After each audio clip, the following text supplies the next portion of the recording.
நான்காவது நாள் சட்டசபை கூட்டத்தொடரில் ஸ்டாலின் அவர்கள் ஒட்டுமொத்த எதிர்க்கட்சியையும் வெளியேற்றம் செய்வதற்கு சபாநாயகரிடம் கூறியது பரபரப்பை ஏற்படுத்தியுள்ளது. சட்டசபையில் போலீஸ் குவிக்கப்பட்டுள்ளது. சற்று முன் கிடைக்கப்பெற்ற மிக முக்கியமான செய்தி ஒன்று வெளியாகியுள்ளது.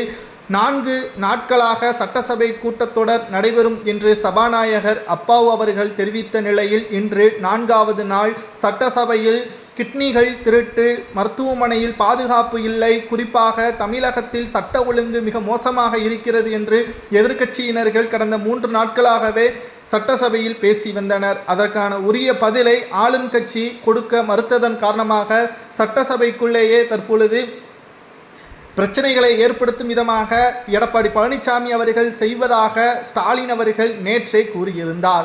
இந்த நிலையில்தான் போலீஸ் பாதுகாப்பு சட்டசபைக்கு வெளியே போடப்பட்டிருப்பதாகவும் அவை காவலர்களும் தற்பொழுது சட்டசபைக்குள் கூடுதலாக நியமனம் செய்யப்பட்டிருப்பதாகவும் தகவல்கள் கிடைக்கப்பெற்றுள்ளது. இதில் குறிப்பாக நாம் பார்க்க வேண்டிய விஷயம் என்னவென்றால், எதிர்க்கட்சி தலைவர் எடப்பாடி பழனிசாமி அவர்கள் திமுகவின் மீது குறை கூறும் பொழுது அதை நேரடியாக ஒளிபரப்பாமல் துண்டிக்கப்படுவதும், ஸ்டாலின் அவர்கள் தங்களது பெருமைகளை பேசும் பொழுது நேரடியாக ஒளிபரப்பப்படுவதும் எதற்காக என்ற கேள்வியும் முன்வைக்கப்பட்டு வருகிறது.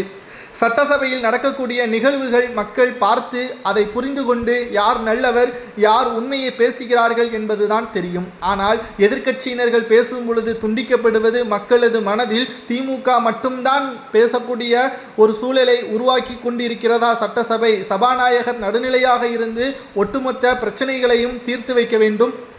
ஆனால் சபாநாயகர் ஒருதலை பட்சமாக செயல்படுவது ஏற்றுக்கொள்ள முடியாதது என்றும் தற்பொழுது பல்வேறு ஊடகங்களிலும் இணையதளங்களிலும் நம்மால் பார்க்க முடிகிறது. அனைத்து இந்திய அண்ணா திராவிட முன்னேற்ற கழகத்தின் பொதுச் செயலாளர் எடப்பாடி பழனிசாமி அவர்களை பொறுத்தளவிற்கு நிச்சயமாக எடப்பாடி பழனிசாமி அவர்கள் ஆளும் கட்சியை கடுமையாக கடந்த 3 நாட்களாக விமர்சனம் செய்துள்ளார். அதிலும் தற்பொழுது சொன்ன வாக்குறுதிகளை முழுமையாக நிறைவேற்றிவிட்டீர்களா என்று சட்டசபையில் கேட்ட ஒவ்வொரு கேள்விகளையும் திமுகவின் தலைவரும் தமிழக முதல்வருமான ஸ்டாலின் அவர்களால் பதில் கூற முடியாத நிலைமையும் ஏற்பட்டுள்ளது.